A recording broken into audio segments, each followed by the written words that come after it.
करुणामयी माँ परम प्रभु श्री अरविंद आम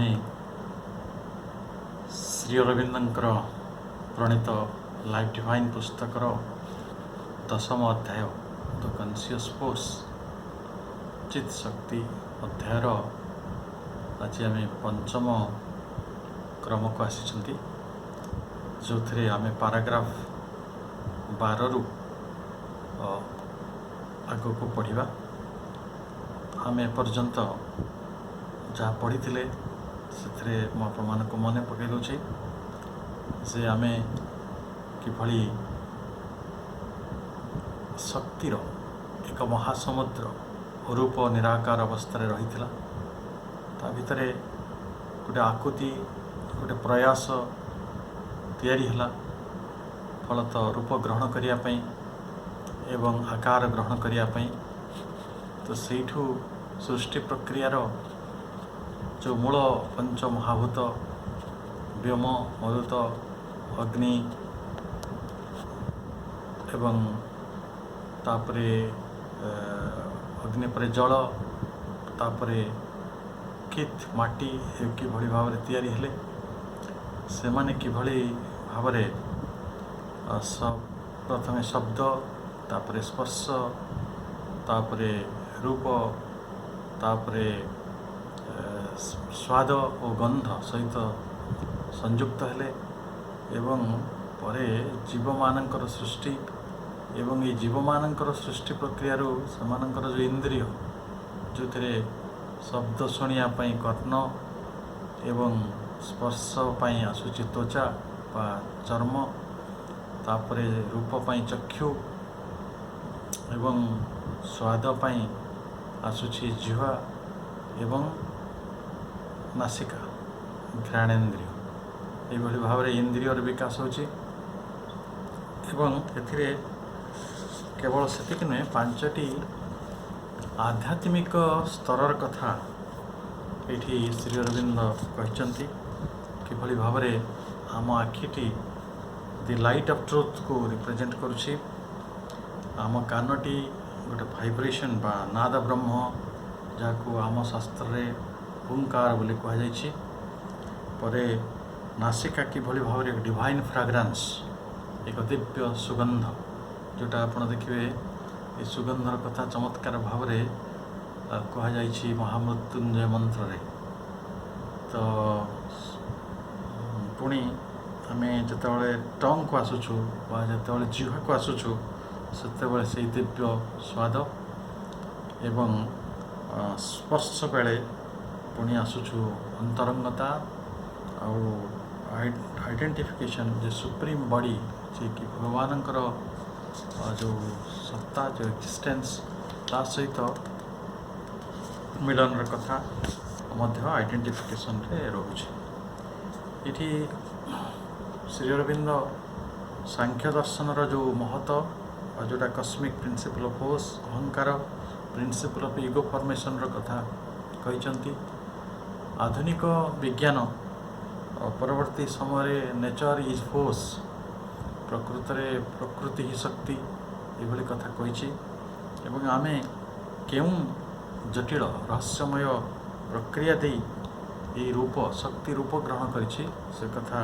आमे पढ़ी एवं जो द्वैत कथा आसीथिला शिव कालीर कथा पुरुष प्रकृतिर कथा तार एक समन्वय दि जाइछि एवं कहुई जे अस्तित्व सहित शक्ति अंतर्निहित रही तेणु तार एक विराट समाधान पर आमे वर्तमान जो पाराग्राफ गुड़िक पढ़ा से आहरी जटिल भाव में चेतनार कथा कहुई कथा गुड़िक साधारण चेतनार था मनीष चिंता करे नहीं प्रज्ञावान महाऋषि माने चिंता करते किंतु ये आम बहुत जरूरी कारण प्रत्येक जीव प्रत्येक प्राणी जी जीवधारी मनुष्य पर्यंत वृक्षलता समस्त पाखे गोटे चित चेतना रही जीवन अच्छी माने चित्ती अच्छी से जो चित्ती चेतनाटी किभली रही प्रकार रही से कथा उपरे आमे बहुत किसी चिंता करूना तेणु आजिर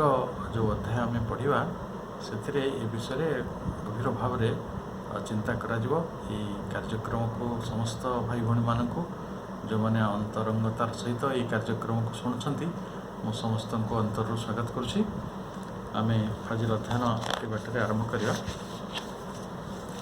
जे it is then necessary to examine into the relation between the force and consciousness शक्ति आउ चेतना भितर प्रकृत में किसी संबंध अच्छी कि नहीं तार संबंधर परीक्षा निरीक्षा आम करिया उचित but what to do we mean by the latter term ताहले आम चेतना कहले कौन बुझू ताई एक जरूरी प्रश्न आम समस्ते चेतनाधारी मनुष्य चेतनाधारी जीव किंतु असल में चेतना कहले कौन आम 2 धाड़ी 5 धाड़ी हुए तो कहीपर किंतु महर्षि माने प्राज्ञ मैंने जो कही पारे से एक दीर्घ अनुशीलन आम पाखे ना तेणु प्रश्न पचरा जाऊँगी जे चेतना कहले लेटर टर्म जोटा पर आसी से चेतनार कथाटी कौन ordinarily we mean by it our obvious idea of mental working consciousness आम जाग्रत अवस्था मानसिक जाग्रत अवस्था को चेतना बोली साधारणतः बुझू किंतु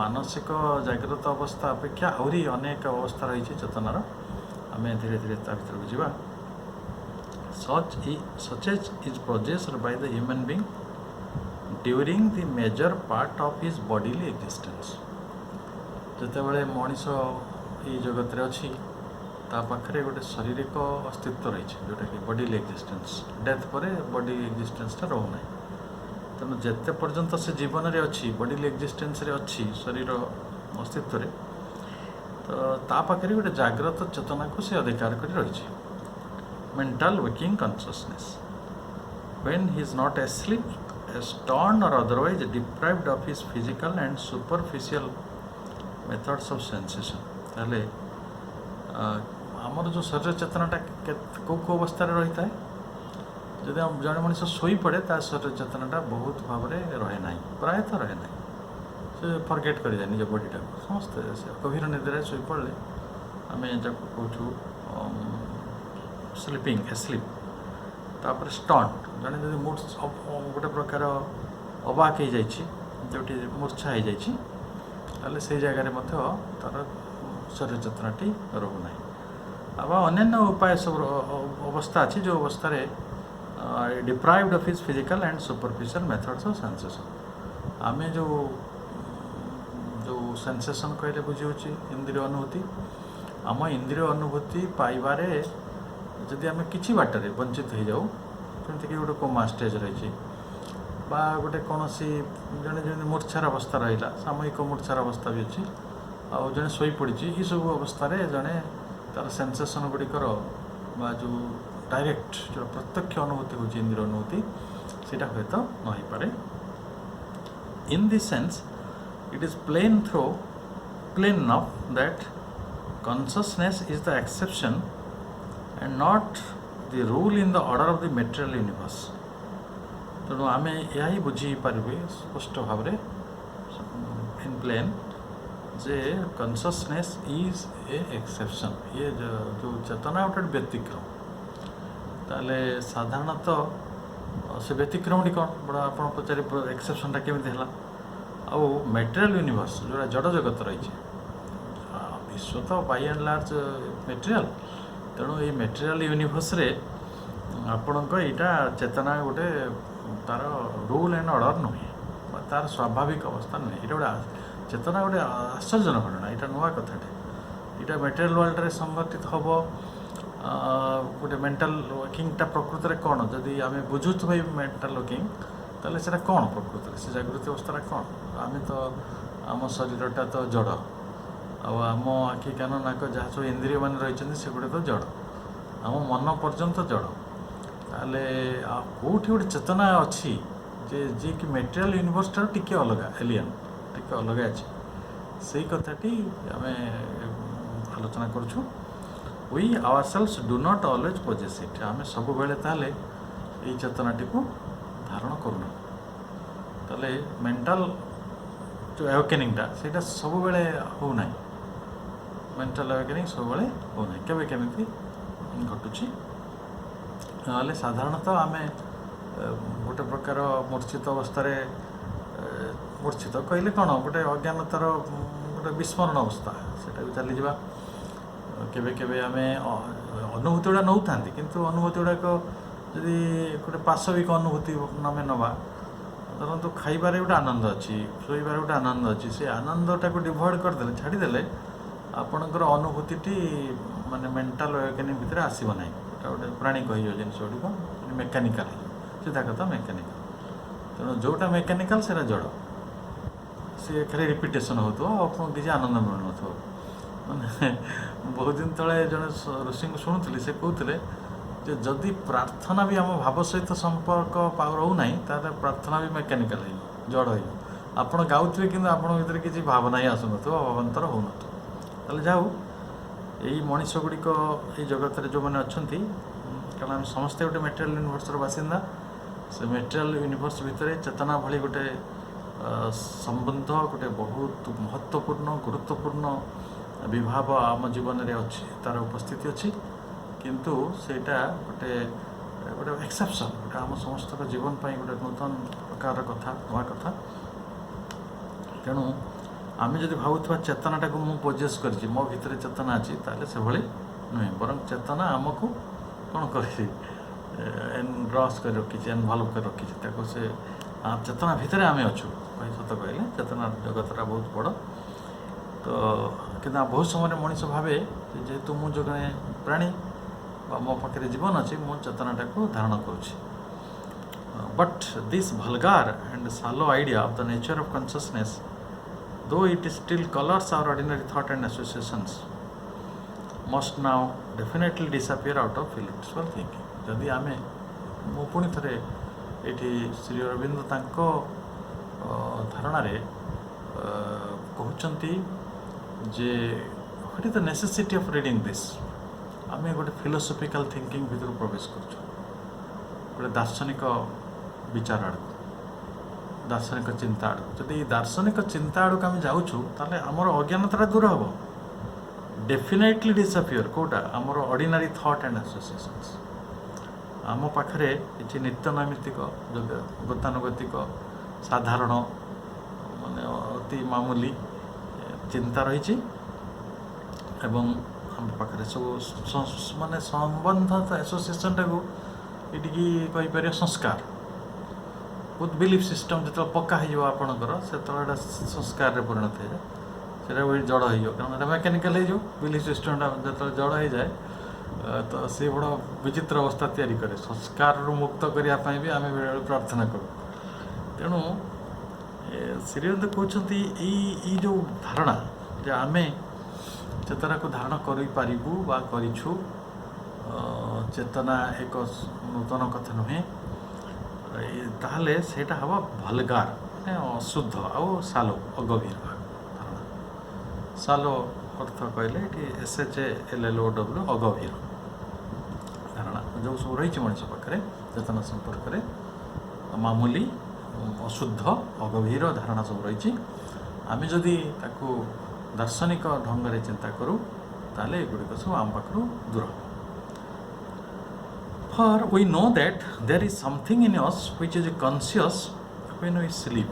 ତଥାପି ବି ଆମେ ଜାଣିଛୁ, ଆମକୁ କ'ଣ କୁହାଗଲା ନା ମୂର୍ଚ୍ଛିତ ଅବସ୍ଥା ଆଉ ନିଦ୍ରିତ ଅବସ୍ଥା ବା ଅନ୍ୟାନ୍ୟ ବ୍ୟବସ୍ଥା ଦ୍ୱାରା ଆମେ ଯେତେବେଳେ ସାଧାରଣ ଶାରୀରିକ ଚେତନାରେ ରହୁନାହୁଁ, ଆମ ମାନସିକ ଜାଗରଣର ଅବସ୍ଥାଟାକୁ ଆମେ ଚେତନା କହୁଛୁ, ମେଣ୍ଟାଲ ୱେକେନିଂଟାକୁ। କିନ୍ତୁ ଏକଥା ମଧ୍ୟ ଆପଣ ଜାଣନ୍ତୁ ଯେ ନିଦ୍ରାରେ ମଧ୍ୟ ଆମ ପାଖରେ ଚେତନା ରହିଥାଏ।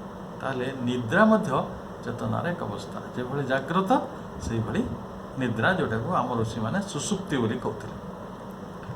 ସେ ତିନୋଟି ଅବସ୍ଥାରେ ଚେତନାର ଅବସ୍ଥାନ କଥା କହୁଥିଲେ। ସୁଷୁପ୍ତି ଗୋଟେ ହେଲା ଯେଉଁଟାକୁ ଆମେ ନିଦ୍ରା କହୁଛୁ, ଆଉ ଗୋଟେ ହେଲା ଜାଗ୍ରତ ଅବସ୍ଥା, ଆଉ ଗୋଟେ ହେଲା ସ୍ୱପ୍ନାବସ୍ଥା, ତୋରିଆବସ୍ଥା, ସ୍ୱପ୍ନାବସ୍ଥା, ଏଇଭଳି ଅବସ୍ଥାକୁ ଆମେ ଡିଟେଲ ଆଲୋଚନା କରିବା। when we are stunned or drugged or in a ଶୂନ କହିଲେ ବେହୋସି, SWOY, ଗୋଟେ ବେହୋସିରେ ଆମେ ଥାଇପାରୁ, ବା କାରଣ ମଣିଷଟା ସାଧାରଣତଃ ବେହୋସ ଥାଏ, ହୋସ ପୂର୍ବକ ତା ଜୀବନରେ ସେ ବଞ୍ଚୁନଥାଏ।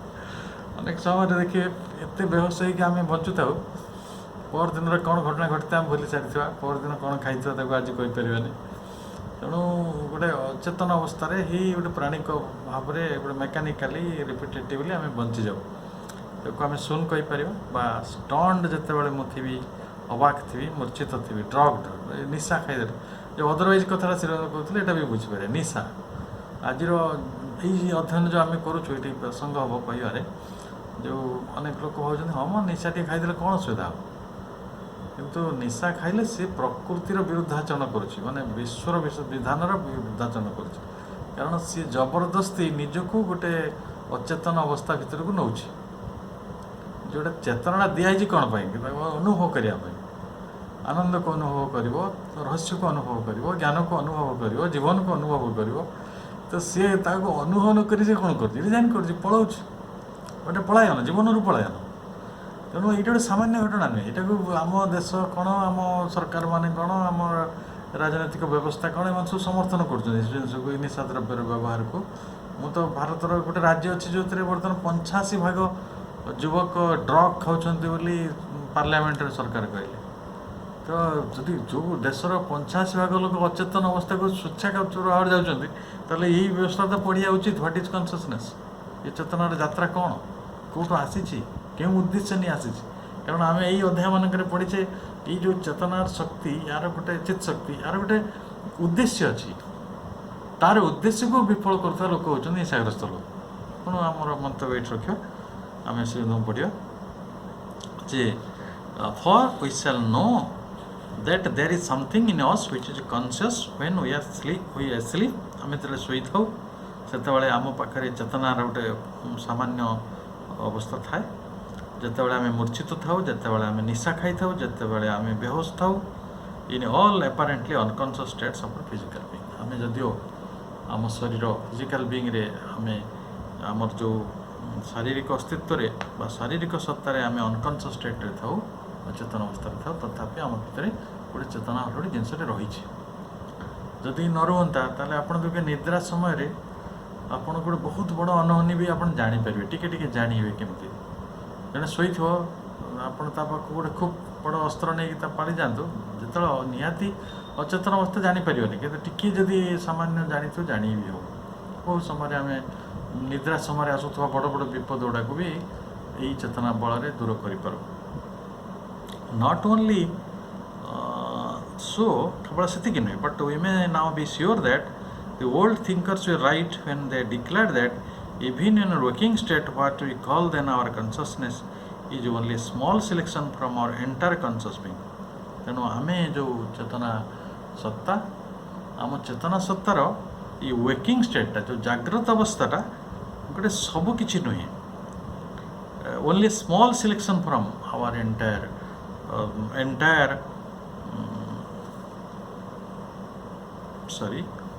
conscious being। ତାହେଲେ ଯେଉଁ ଜାଗ୍ରତ ଅବସ୍ଥାକୁ ମୂଳତଃ ଆମେ ଭାବିକି ଆସିଛୁ ଯେ ଏଇଟା ହେଉଛି ପ୍ରକୃତିରେ ଚେତନା, ପ୍ରକୃତରେ ସେଇ ଜାଗ୍ରତ ଅବସ୍ଥାଟା ସମଗ୍ର ଚେତନ ସତ୍ତାର ଗୋଟେ ସ୍ମଲ୍ ସିଲେକ୍ସନ୍, ଗୋଟେ ଛୋଟ ଅଂଶ, ପୁରା ନୁହେଁ, ସମଗ୍ର ନୁହେଁ। ଇଟ୍ ଇଜ୍ ଏ ସୁପରଫିସିସ୍, ଏଇଟା ଗୋଟେ ଆଉଟୱାର୍ଡ଼ ପାର୍ଟ ଅଫ୍ ଆପିୟରେନ୍ସ। ବଡ଼ ଚମତ୍କାର କଥା, ଏଇଟା ଆଉଟୱାର୍ଡ଼, କାରଣ ୱାର୍କିଂ ଷ୍ଟେଟ୍ଟା ଆଉଟୱାର୍ଡ଼। ଆପଣ ଜାଗ୍ରତ ଅବସ୍ଥାରେ ବାହାର ବିଶ୍ୱ ପ୍ରତି ସଚେତନ ରହୁଛନ୍ତି, ତେଣୁ it is a superficies, an outward part or appearance। It is not even the whole of our mentality। ଏଇଟା ବି ଆମ ସମଗ୍ର ମାନସିକତା ନୁହେଁ। ଆପଣ ମାନସିକ ଜାଗୃତିଟି ସମଗ୍ର ମାନସିକତା ନୁହେଁ, କାରଣ ମନର ବିଭିନ୍ନ ଅବସ୍ଥା କଥା ଆପଣଙ୍କୁ କୁହାଯାଇଛି। ଯେତେବେଳେ ମାଇଣ୍ଡର କଥା କୁହାଯାଉଥିଲା, ସେତେବେଳେ ଆପଣଙ୍କୁ ଅଚେତନ ମନର କଥା କୁହାଯାଇଥିଲା, ଅବଚେତନ ମନର କଥା କୁହାଯାଇଥିଲା, ମନର କଥା କୁହାଯାଇଥିଲା, ଅତିମାନସର କଥା କୁହାଯାଇଥିଲା। ତେଣୁ ମନର ବିଭିନ୍ନ ଅବସ୍ଥା ରହିଛି, ଯେଉଁଟାକୁ ଆମେ ଆହୁରି ଶ୍ରୀଅରବିନ୍ଦଙ୍କ ବାଟରେ ପଢ଼ିଛନ୍ତି।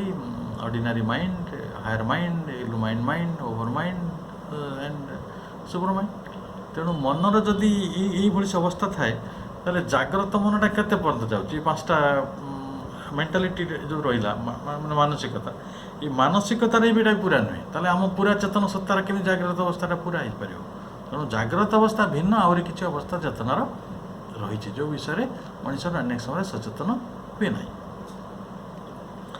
behind it much vaster than it, ତା ପଛରେ ଆହୁରି ବିସ୍ତୃତତର, vaster than it, there is a subliminal or subconscient, ଯୋଉଟାକୁ ଆମେ କହୁଥିଲେ ଏବେ ଅଚେତନ ମନ, subliminal ଆଉ ଅବଚେତନ ସବକନସିଏଣ୍ଟ, ଅବଚେତନ ରହିଛି। ତ ମୁଁ ବୋଧେ ଆଗଥର ବି କହିଥିଲି ଯେ ଆମର ଜାଗ୍ରତ ମନରେ ଆମେ ଯଦି ଗୋଟେ ପୋଖରୀରେ ଦେଖିବା ପଙ୍କଟା ବେଶୀ ପାଣିଟା କମ୍, ତ ସେଇଭଳି ପୋଖରୀର ପାଣି ତଳେ ବେଶୀ ଜିନିଷ ଥାଏ, ବହୁତ ସି ରହସ୍ୟ ଥାଏ। ସେ ଆମ ମନଟି ସେଇଭଳି, ଆମର ଜାଗ୍ରତ ମନରେ ଆଉଟର ମାଇଣ୍ଡରେ ଆମେ ଯେତିକି ଦେଖୁଛୁ ବାହାର ମନରେ, ଆମର ଅନ୍ତର୍ମନ ଆହୁରି ଗଭୀର।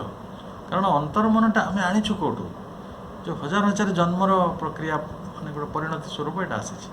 ତେଣୁ ହଜାର ହଜାର ଜନ୍ମରେ ଆମେ ଯେଉଁ ଅନୁଭୂତି ସଂଗ୍ରହ କରିଛେ ସେଇ ଅନୁଭୂତିଟା ସେଇଠି ସାହିତ୍ୟ ହେଇକି ରହିଛି। କାରଣ ଏଇଟା ତ ସମୁଦ୍ର ଲୟ ଭଳିଆ ବିରାଟ। ତେଣୁ ଭାଷ୍ଟର ତାକୁ ସେଇ ଶବ୍ଦ ପାଇଁ କୁହାଗଲା ଯେ that is vaster, there is subliminal and subconscient mind which is the greater part of ourself, ଯେ ଆମ ସତ୍ତାର ସିଏ ହେଉଛି ଗୋଟେ ଗ୍ରେଟର ପାର୍ଟ, ଗୋଟେ ବଡ଼ ଅଂଶ, ଛୋଟ ଅଂଶ, ସୁପରଫିସିସ୍ ନୁହେଁ। ଆଉ ତାକୁ ଆହୁରି ବଢ଼ିଆକି ସେ କହୁଛନ୍ତି greater part of ourself and contains heights and profundities. Heights କହିଲେ ଉଚ୍ଚତା, ପ୍ରଫାଉଣ୍ଡିଟିଜ୍ କହିଲେ ଗଭୀରତା।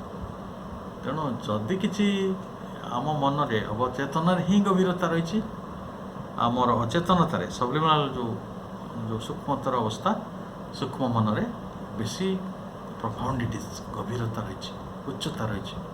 କିନ୍ତୁ ମଣିଷ ଖାଲି ତା ଉପରଠା ଯେଉଁ ମନଟିକୁ ଦେଖିପାରୁଛି, ଯେଉଁଟା ଆଉଟୱାର୍ଡ ଜାଗ୍ରତ ଅଛି, ଏବଂ ଖାଲି ସେତିକି ନୁହେଁ ନା, ହାଇଟ୍ସ ଆଣ୍ଡ ପ୍ରଫାଉଣ୍ଡିଟିଜ୍, ହାଇଟ୍ସ କହିଲେ ଉଚ୍ଚତା, ପ୍ରଫାଉଣ୍ଡିଟିଜ୍ କହିଲେ ଗଭୀରତା, which no man has yet measured or fathomed. କେହି ମଣିଷ ତାକୁ ମାପି ପାରିନି, ସେଟା ଅମାପ ଏବଂ ମଧ୍ୟ ମାନେ ତାକୁ ଅନଫାଦମ୍ଡ, ମାନେ ଗୋଟେ ଏକା ପରେ ସତ କହିଲେ ଏକ୍ଜାକ୍ଟ ମିନିଂଟା ତାର ଏହା ହେଇପାରେ।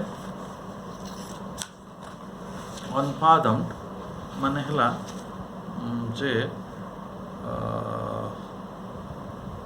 ଯେଉଁଠିକି ଅଗମ୍ୟ,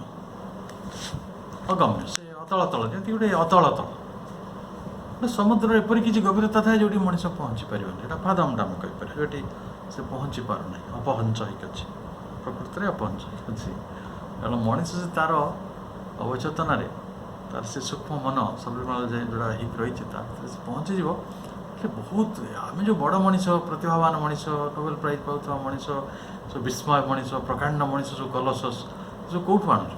ଯେଉଁମାନେ ଏଇଭଳି ମନର ଗଭୀରତା ଭିତରକୁ ପ୍ରବେଶ କରିପାରିଛନ୍ତି, ଚେତନାର ବହୁ କୋଣ ଅନୁକୋଣକୁ ସେମାନେ ଯାଇପାରିଛନ୍ତି। ଯଦି ଯାଇ ନ ପାରୁଛେ ତାହେଲେ, କିନ୍ତୁ ଆମେ ଆମ ମନ ଭିତରେ ଏତେ ରହସ୍ୟ ଅଛି ଯେଉଁଟା ଆମେ ଯାଇ ବି ପାରିବାନି, ଅନଫାଦମ୍ଡ, ଯଦି ପହଞ୍ଚି ହେବନି, ସେ ଏତେ ଗଭୀର। ତାପରେ କୁହାଯାଉଛି ଯେ this knowledge gives us a starting point for the true science of force and its working. ତାହେଲେ ଯଦି ମୋତେ ଜଣେ ବନ୍ଧୁ କହିଲେ ଯେ ଏ ବିଷୟଟା କିଛି ବୁଝା ପଡ଼ୁନି, ଭାରି କଷ୍ଟ ଲାଗୁଛି, ମୁଁ କହିଲି କାହିଁକି ବୁଝା ପଡ଼ୁନି ନା, ଆମେ ପ୍ରକୃତରେ ଷ୍ଟାର୍ଟିଂ ପଏଣ୍ଟ, ମୂଳଦୁଆ ବି ପକେଇନୁ ଆମ ଟ୍ରୁ ନଲେଜର। ଆମେ ଆମ ସ୍କୁଲ, କଲେଜ, ବିଶ୍ୱବିଦ୍ୟାଳୟ ମାନଙ୍କର ସବୁ ଯାହା ପଢ଼ୁଛୁ ସେଇଟା ଗୋଟେ ଗତାନୁଗତିକ ବ୍ୟବହାରିକ ବିଦ୍ୟା, ଯେଉଁ ବିଦ୍ୟାଟି ଆମକୁ କିଛି ଗୌରବ ଆଣି ଦେଉଛି, କିଛି ପ୍ରସିଦ୍ଧି ଦେଇଛି, କିଛି ସୁଖ ସୁବିଧା ଖୋଜି ଦେଇଛି, କିଛି ମାନେ ଗୋଟେ ପ୍ରକାର ମଣିଷକୁ ଗୋଟେ ଉଚ୍ଚତା ଆଡ଼କୁ ନେଇଛି, ତାକୁ ଅସ୍ୱୀକାର କରିହେବନି। କିନ୍ତୁ ଯେତେ ପର୍ଯ୍ୟନ୍ତ ଫାଉଣ୍ଡେସନ୍ ନଲେଜ, ଯେଉଁଟା ଫାଉଣ୍ଡେସନ୍ ନଲେଜ ମାନେ ଟ୍ରୁ ନଲେଜ, ସେଇଟା ତା'ର ମୂଳଦୁଆ ପକେଇ ନାହିଁ, ସେ ଫାଉଣ୍ଡେସନ୍ କ'ଣ ନା, ସେ ଶକ୍ତି, ଯେଉଁ ଅରୂପ ନିରାକାର ଶକ୍ତି ଏଇ ଜଗତକୁ ନିର୍ମାଣ କରିଛନ୍ତି, ବିଶ୍ୱ ମେଟେରିଆଲ ୟୁନିଭର୍ସଟାକୁ, ଏବଂ ପରବର୍ତ୍ତୀ ସମୟରେ ଚେତନା ଭଳି ଗୋଟେ ଏକ୍ସେପସନ୍ ଆସିଛି, ଇଏ ସମସ୍ତେ ମିଶିକି ଯେଉଁ ବିସ୍ମୟ ତିଆରି କରୁଛନ୍ତି, ଯେଉଁ ଗତିବିଧି କରୁଛନ୍ତି, ଇଟ୍ସ ୱାର୍କିଂ, ଯେଉଁଟା ଫୋର୍ସ ଆଣ୍ଡ ଇଟ୍ସ ୱାର୍କିଂ, ଶକ୍ତିର ଲୀଳା। ଏଇ ଶକ୍ତି ଆଉ ଶକ୍ତିର ଲୀଳାଟିକୁ ଯେତେ ପର୍ଯ୍ୟନ୍ତ ଆମେ ବୁଝି ନାହୁଁ, ସେତେ ପର୍ଯ୍ୟନ୍ତ ଆମେ ପ୍ରକୃତରେ ଟ୍ରୁ ନଲେଜର, ପ୍ରକୃତ ଜ୍ଞାନର ମୂଳଦୁଆ ପକେଇନୁ, ଷ୍ଟାର୍ଟିଂ ପଏଣ୍ଟକୁ ଆସି।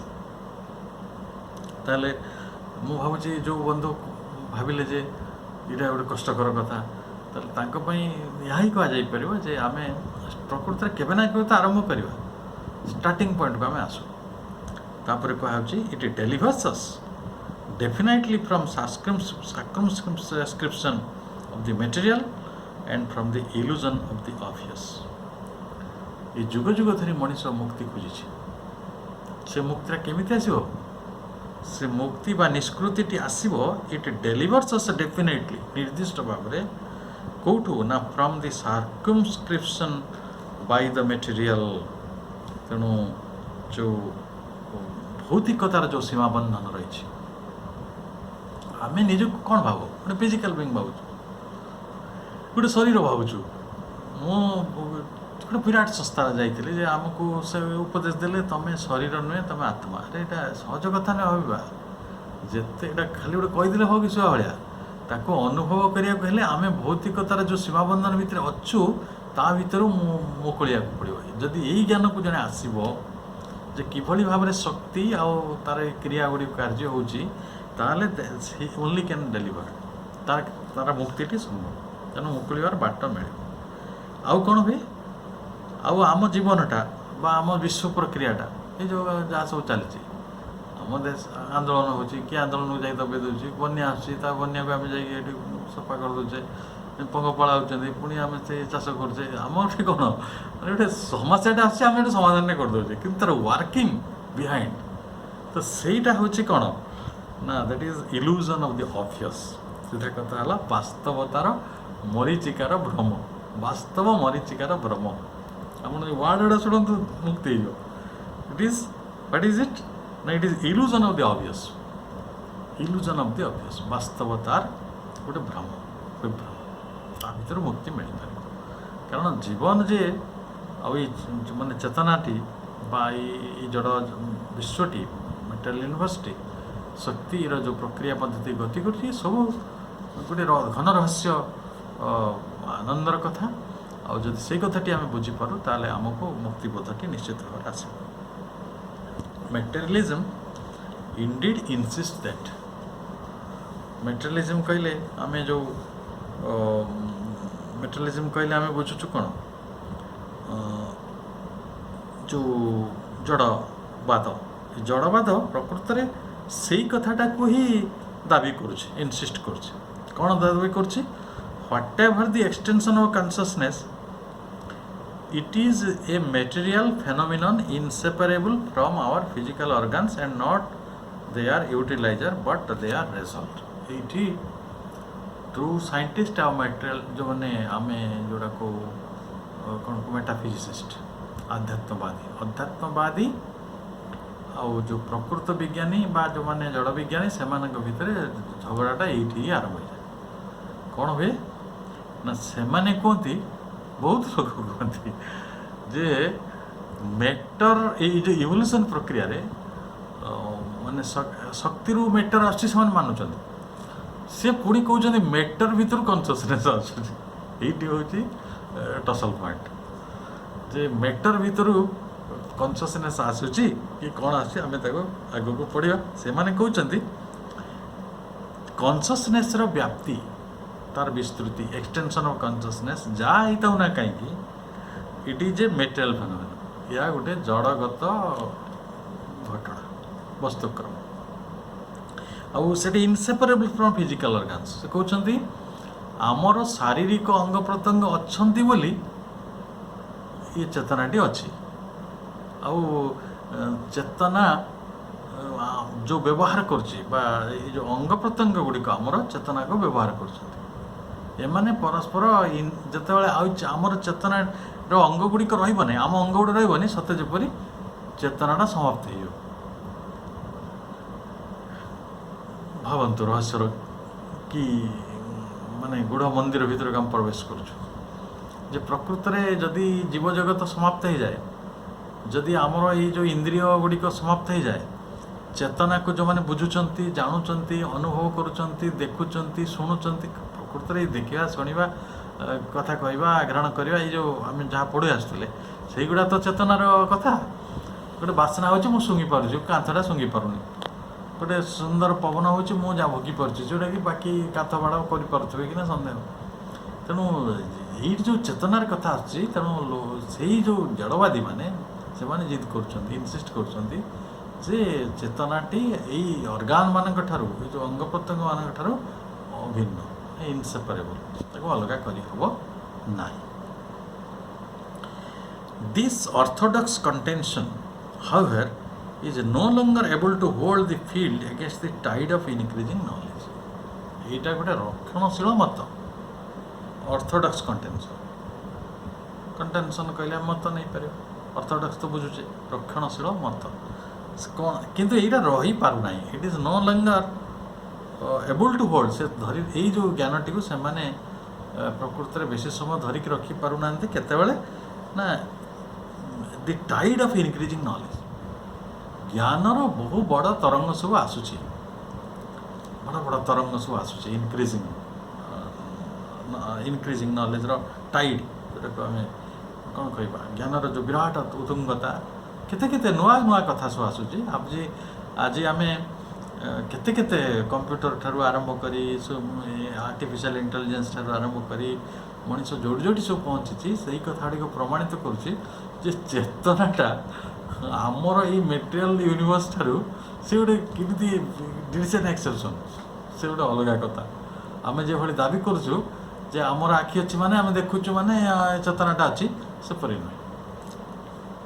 It is becoming always clearer that not only does the capacity of our total consciousness far exceed that our organs, ତେଣୁ ଆମର ଚେତନାର ଯେଉଁ ସାମର୍ଥ୍ୟ ରହିଛି, ସେ ଆମ ଚେତନାର ସାମର୍ଥ୍ୟଟି କ'ଣ ଆମର ବହୁତ ବେଶୀ ଏକ୍ସିଡ୍ କରୁଛି, ଅତିକ୍ରମ କରୁଛି। କାହାକୁ ନା ଅଫର ଅର୍ଗାନ୍ସ, ଅଙ୍ଗମାନଙ୍କୁ, ସେନ୍ସେସ୍ ମାନଙ୍କୁ, ଇନ୍ଦ୍ରିୟମାନଙ୍କୁ, ଦି ନର୍ଭସ୍, ନାଡ଼ି ଚକ୍ରକୁ, ଆଉ ଦି ବ୍ରେନ୍, ମସ୍ତିଷ୍କକୁ।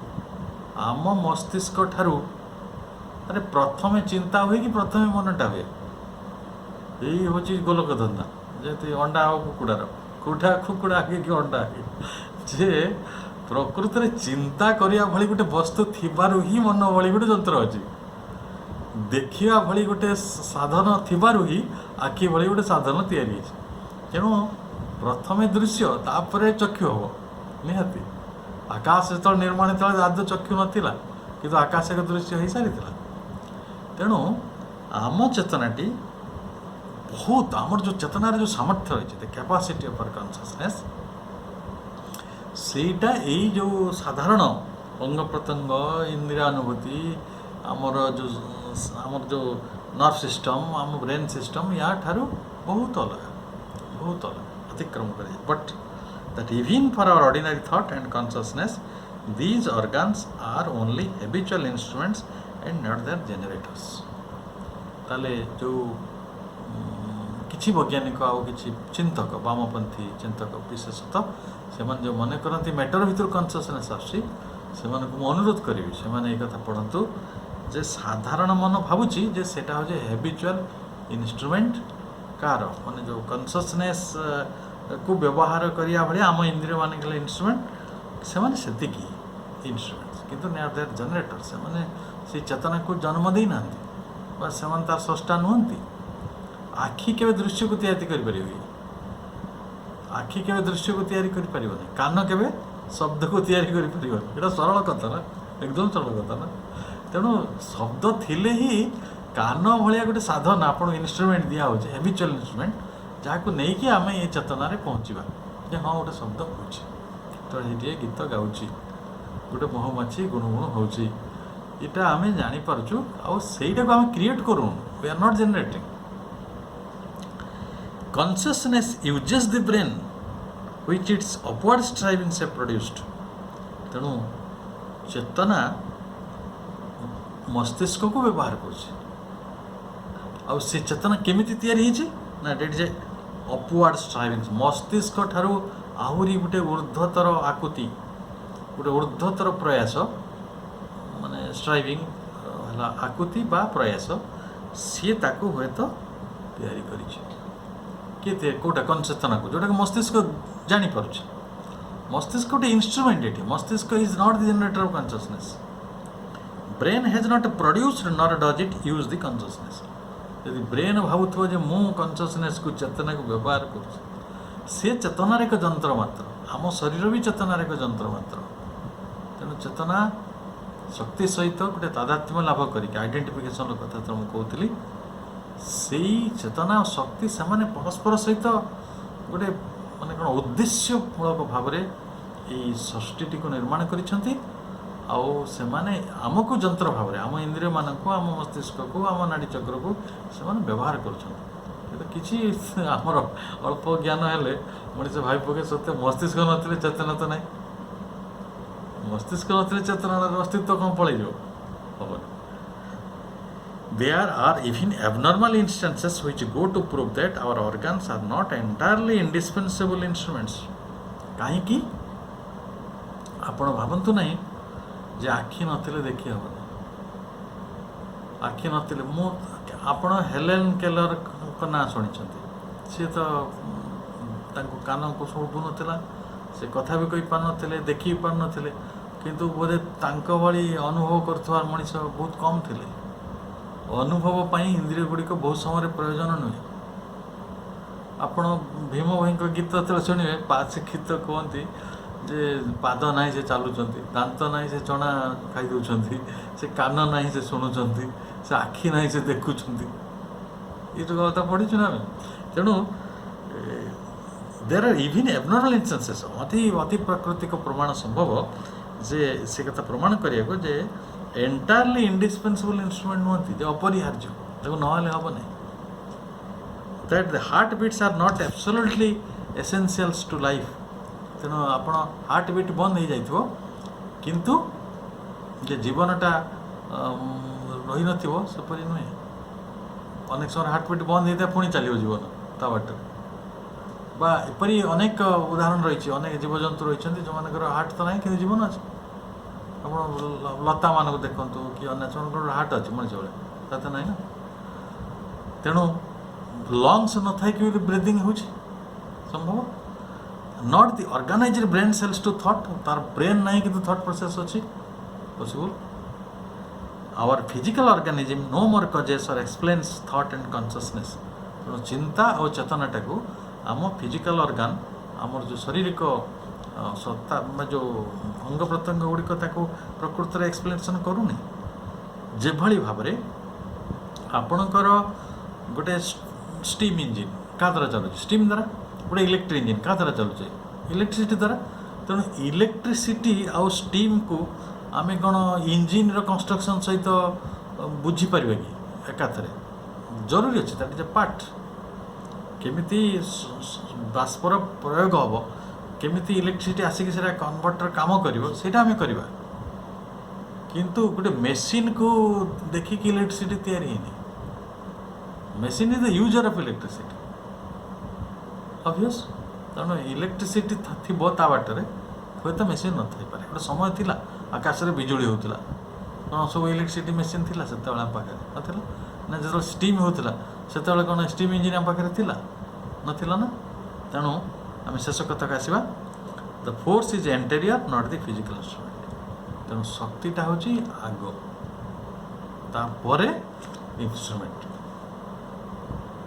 तेणु आम जो मैंने बुझी नहीं जे instrument is equivalent to consciousness ताले समस्त गोटे कथा जे यही शक्ति ही ये चेतनार प्रभाव को प्रवाहटी को जानी शुणी व्यवहार करुच्ची ये कारण ये विश्व प्रक्रिया तार एक उद्देश्य रही यही उद्देश्य कथा आम धीरे धीरे पढ़ुवा पुणी थे आम आगामी क्लास रे विषय को आहरी पुंखानुपुंखर आलोचना करिया समस्त धन्यवाद।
toi, Seigneur,